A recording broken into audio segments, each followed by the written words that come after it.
Hello and welcome back once again. In today's video we're going to be taking a little bit of a look at the McLaren GT3 wheel and whether it's worth your hard-earned cash on the run up to Christmas. So you've been on YouTube, you've spent a little bit of time looking at the wheel, trying to find out what it's all about, whether it's worth picking up, and even if you've got the wheel, also what does it do? How do I get the best out of the wheel? How do I operate the clutch release system, or how do I map the buttons, or how do I update the firmware, or how do I take the front off and change the USB adapter and stuff like that. So if you've been on YouTube, you've no doubt seen all these videos, and I've certainly spent plenty of time myself looking on YouTube about the wheel before I bought it and since owning it. Since Sim Girl started working for Fanatec or being sponsored by them, she's put out some great videos, especially about all the Fanatec gear in general, and definitely to do with the wheel, how the clutch system works.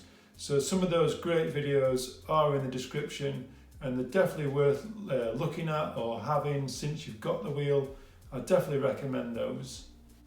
So if your sole purpose for owning the wheel is to run through the Xbox One, looking at the GT3 rims that are available from Fanatec, this is going to be your only option.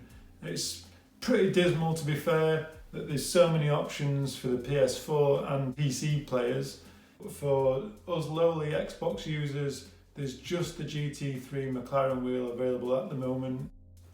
So if you're using PlayStation 4, you've certainly got your choice of wheels.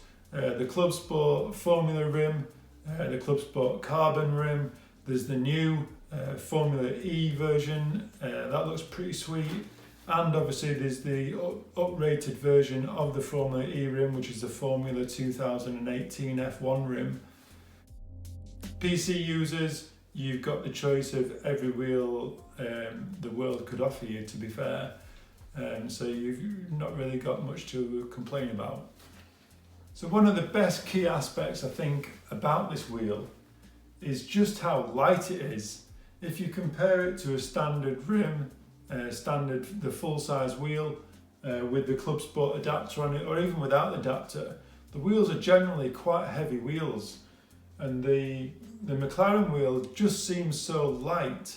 It just offers really good feedback to the driver, and especially with the amount of force feedback that you can dial down a little bit. Obviously you're going to extend the life of your base if you're not having to have the force feedback set so high. And obviously the detail that comes through the wheel, with it being light, it just gives more feeling. It's quite hard to explain unless you get your hands on the wheel itself, but out of every option that would be available, I think I would put this wheel on 9 times out of 10 when it comes to especially project cars too. So if you're looking at buying the rim not to use on project cars, and you're looking to use it on something like Forza Horizon 4, yes, the word Forza, I certainly wouldn't suggest it, because there's so much drifting involved in Forza Horizon. I just think you need to feed the wheel, especially as well if you're using a Assetto Corsa. It doesn't have the customizability of changing the steering ratios as much as project cars offers. Especially if I'm looking at using this wheel, I'll go into the tuning menus and the SEN section and change this to around 360 degrees or 400 degrees, which is the total degrees of rotation from one lock to the other. So it's not just from the steering position, putting half your lock on, that's not your steering ratio of 180 degrees. It goes from one lock all the way through to the other lock. So as we ride on board with 5 times world champion on one of his most perfect laps, we can clearly see he's not having to cross his hands at any point to negotiate any of the corners. Crossing his hands would no doubt cause lots of problems, and we probably see more accidents in Formula 1 as it is. And again, as we join Kimi Räikkönen, or the Iceman himself, as he approaches probably some of the tightest sections on the F1 calendar around the streets of Monaco, you can clearly see that the wheel lock going just slightly past the 180 degree mark, which leads me to believe that he's using around a 400 degree setting from lock to lock.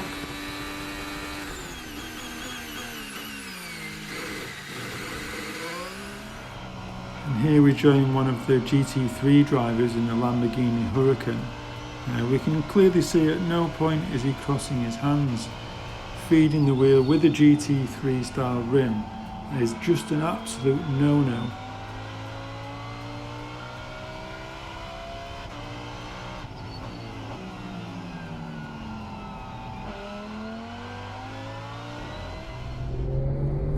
Then we join on board with Joe Bloggs, out and about in his Porsche, ripping up some tarmac, and you can quite clearly see that crossing your hands and feeding the wheel is more than an acceptable form of steering. But what a sound from this Porsche, unbelievable. Anyway, moving on. So my only other gripe with this wheel is the rubber. Obviously you can see I've wrapped my wheel using the kinesiology tape, which I'll put a link to the video in this corner just now. But the rubbers I just think are too soft. It's very easy to damage the wheel, and even after just 2 hours of use I started to see wear on the side from where my gloves were rubbing. So I definitely recommend wrapping the wheel, or if Fanatec are looking into this damage issue, I'd certainly recommend using a harder compound of rubber. I don't think it would add any flaws to the wheel itself just by increasing the rubber compound to a harder rubber. So to sum things up, I definitely recommend picking the wheel up, especially while it's at such a low price, and definitely while it comes with a quick release system rather than having to buy that separate. I'd certainly recommend picking this up on the run up to Christmas if you're interested in racing with a GT3 style rim, and even if you're on PC, PlayStation or Xbox and you've got all the other options available, I'd certainly say that for price wise, this is definitely the wheel to pick up. It's definitely my go-to wheel for the now. And thanks for watching, guys. If you enjoyed the video, please hit that like button, hit the subscribe button, leave a comment, hit the bell icon, and get all my up-to-date videos as soon as they're available. Thanks for watching, and ciao for now.